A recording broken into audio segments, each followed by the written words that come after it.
Assalamualaikum warahmatullahi wabarakatuh. Salam sejahtera bagi kita semua. Yang terhormat Ibu Dede Kania selaku dosen mata kuliah Dasar-Dasar Logika dan teman-teman pendengar sekalian. Perkenalkan, nama saya Iklimah Putri Rarjo dari S1 Ilmu Komunikasi Telkom University angkatan 2020.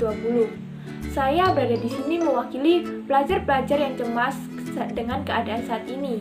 Saya hanyalah salah satu dari pelajar yang harus belajar di rumah karena pandemi COVID-19 ini.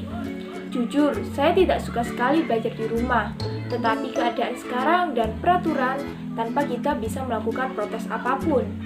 Virus corona hadir di tengah-tengah kita semua, membuat pemerintah melakukan segala usaha, tetapi hasilnya masih kurang. Tak banyak yang resah akan kejadian ini. Saya menyampaikan ini karena mulai bosan belajar di rumah. Saya merasa cemas setiap kali keluar rumah, berhati-hati ketika berada di tempat yang ramai dan berhadapan dengan orang yang tidak saya kenal. Saya ingin kembali melihat dunia luar dengan rasa keingintahuan saya.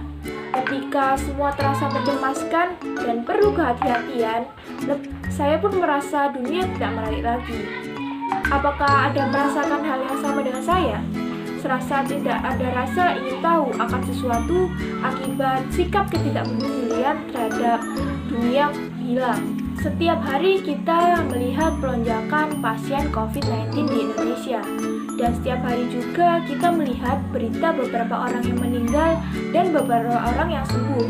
Kadang kita melihat ada berita yang membuat hati kita tenang ketika seorang penyiar berkata, pasien yang sembuh jumlahnya lebih banyak daripada yang meninggal. Tetapi ketenangan ini kembali pudar ketika mengetahui jumlah penambahan pasien positif selalu bertambah hari demi hari. Pandemi COVID-19 ini hampir menyerang seluruh bagian negara di dunia. Salah satunya adalah Indonesia.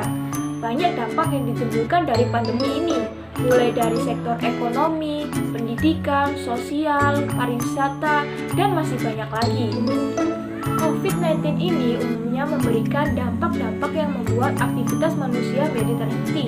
Banyak yang disulitkan dengan adanya kejadian ini. Namun tanpa disadari, pandemi ini juga banyak memberikan sisi positifnya. Memang, dampak yang dihasilkan sungguh nyata dan tiba-tiba.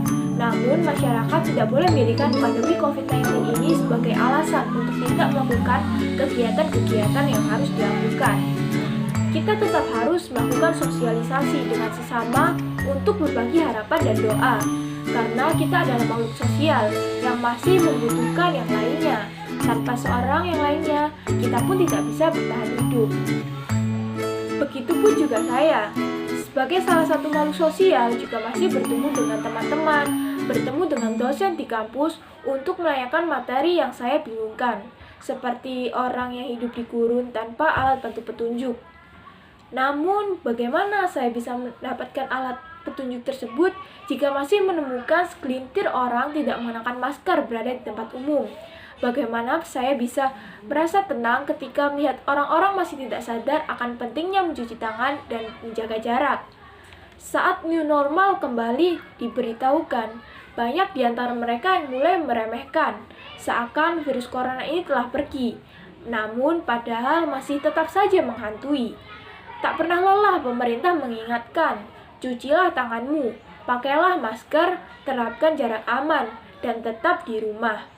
Dan setelah itu saya berpikir bahwa jika kita tidak menjaga diri, kita sama saja tidak menghargai hidup kita yang diberikan oleh Tuhan.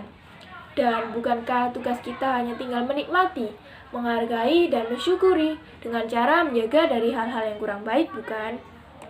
Teman-teman yang saya hormati, marilah kita menjaga diri kita masing-masing. Seperti dalam pepatah, harta termahal di dunia ini adalah kesehatan. Sebanyak apapun harta yang kita miliki, ketika kita ditimpa sakit, kita tidak bisa menikmatinya. Apalagi jika kita tertular penyakit ini.